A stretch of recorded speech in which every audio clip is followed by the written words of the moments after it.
Do you love Febreze but not the cost? Let me show you the easy recipe that you can make right at home. So for the last year, I've been making my own homemade Febreze that is non-toxic and dye-free Febreze recipe. But lately, I ran out, so it's time for a refill. So first, what you're gonna need is 3/4 cups of water, which is equal to 6 tablespoons. Then once you get your water, you want to go ahead and pour 1/4 of rubbing alcohol. Either alcohol is fine, the 50%, 70%, or the 90.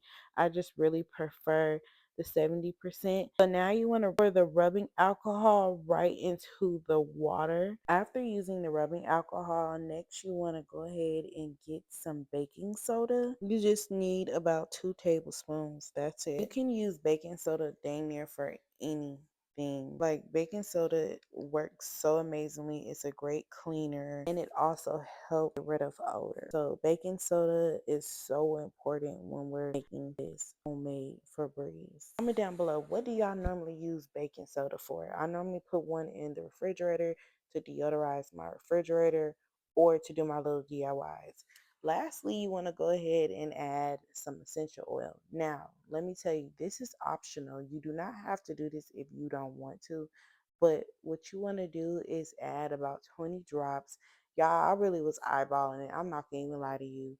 I was just eyeballing it. So that's what you see me doing right now. But what the essential oil do is it gives it that extra boost and it allows it to smell so nice. Then you want to go ahead and mix all the ingredients up with a whisk. I prefer using a whisk instead of a spoon or a fork. I don't know why, I just do. But this stuff smells so amazing. It reminds me of Febreze.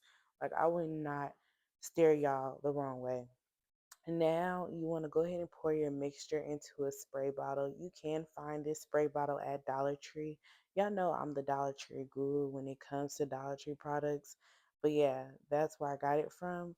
Now I'm just going ahead and pouring the mixture that I created into my spray bottle, y'all. And as you can see, I am now done pouring it in there.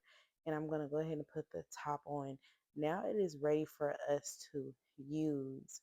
I'm going to just give it one last shake to make sure that everything is evenly distributed and everything is mixed correctly. I don't know why I like to do that, it's just me. But here's the end results. Now I'm just go ahead and spraying down my sofa. And when I tell you it smells so good, it smells so good. Like y'all might as well just save y'all coins and make y'all own Febreze. But if y'all enjoy content like this, follow for more.